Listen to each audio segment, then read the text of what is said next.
मेधा शुरू से ही पढ़ने में होशियार और मेधावी छात्रा थी। अच्छी पढ़ाई के बाद अच्छा कॉलेज सिलेक्शन और फिर बहुत अच्छी जॉब। तूने तो मेरा नाम रोशन कर दिया मेधा। अरे लेकिन ये जो काम करने का तरीका है ना, इसे बदल ले।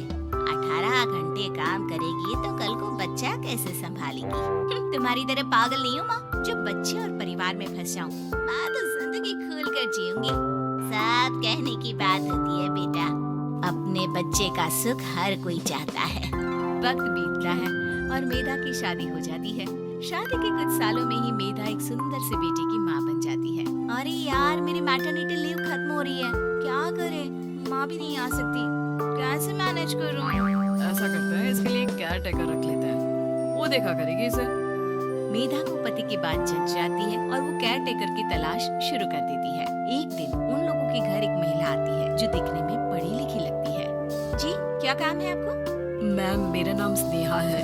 आपका एड देखा केयर टेकर का, क्या मैं आपके यहाँ काम कर सकती हूँ?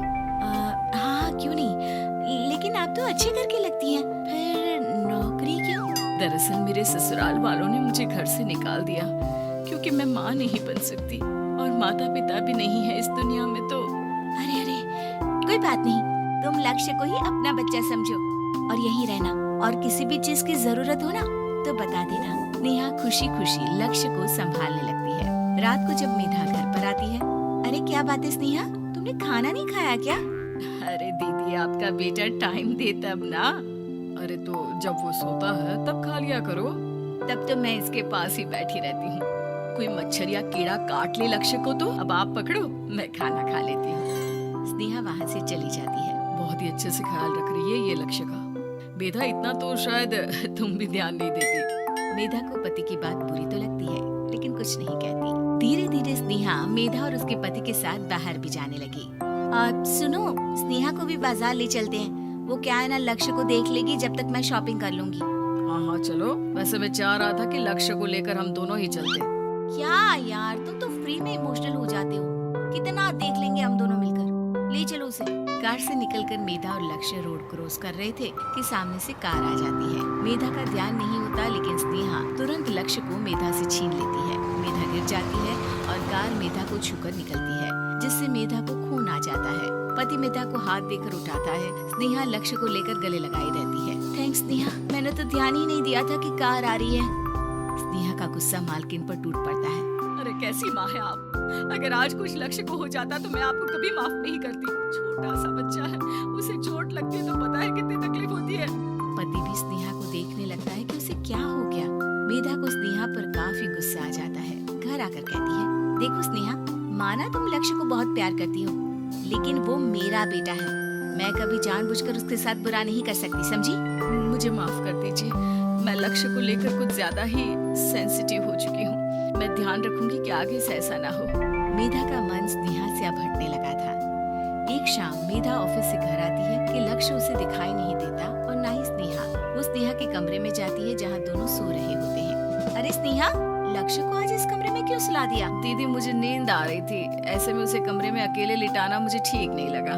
मेधा बच्चा उठाने लगती है कि स्नेहा टोक देती है। रहने दीजिए ना दीदी, सो रहा है, फालतू में नींद खराब हो जाएगी। मेधा को गुस्सा आ जाता है और वो बच्चा उठाकर वहाँ से चली जाती है। अगले दिन मेधा स्नेहा को बुलाती है, साथ में एक और लड़की खड़ी होती है। स्नेहा, अब तुम अपना कुछ और देख लो, हम लोगों को नई केयर टेकर मिल गई है, तुम इस हफ्ते घर छोड़ देना। स्नेहा का मन लक्ष्य को छोड़ने का नहीं करता, लेकिन नौकरी तो नौकरी होती है ना। स्नेहा घर से चली जाती है। धीरे धीरे महीने और साल बीतते जाते हैं और लक्ष्य एक नौजवान लड़का हो जाता है। लक्ष्य, आज मुझे मंदिर जाना है, ले चलोगे? ठीक है माँ, एक काम करके अभी वापस आता हूँ, तब तक आप और पापा दोनों तैयार हो जाइए। दोनों तैयार होकर बैठ जाते हैं लेकिन लक्ष्य काफी देर तक नहीं आता। अरे मेधा, फोन तो करो लक्ष्य को, देखो क्या हो गया उसे। मेधा फोन करती है तो पता चलता है कि लक्ष्य का एक्सीडेंट हो गया है और वो सिटी अस्पताल में है। जल्दी चलिए, पता नहीं कैसा होगा मेरा बेटा। अरे चिंता ना करो, सब ठीक होगा, मैं अभी कार निकालता हूँ। दोनों मियाँ बीवी अस्पताल पहुँचते हैं जहाँ वो लोग देखते हैं कि लक्ष्य बिस्तर पर पड़ा होता है। एक महिला इन्हें यहाँ लेकर आई है, वो वहाँ बैठी है, लेकिन फिलहाल तो आप लोगों को इनके लिए किडनी का प्रबंध करना होगा। एक्सीडेंट में इसकी किडनी डैमेज हो गई है। मेरी ले लीजिए डॉक्टर साहब, मेरे बेटे को बचा लीजिए। नहीं नहीं, आप माँ हैं, आपकी नहीं ले सकते, पिता की भी नहीं।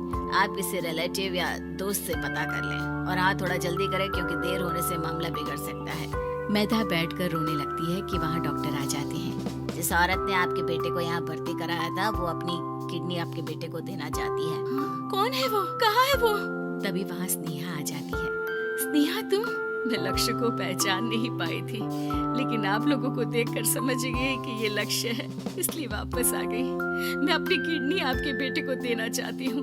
मेरी अपनी तो कोई औलाद नहीं, लेकिन लक्ष्य में मैंने हमेशा अपना बच्चा देखा। तुम धन्य हो स्नेहा, जो इतने साल में भी लक्ष्य को भूल नहीं पाई। सही मामले में तो वो तुम्हारा ही बच्चा होगा, क्योंकि जन्म भले ही मैंने दिया हो, लेकिन आज तुम उसकी जिंदगी बचा रही हो।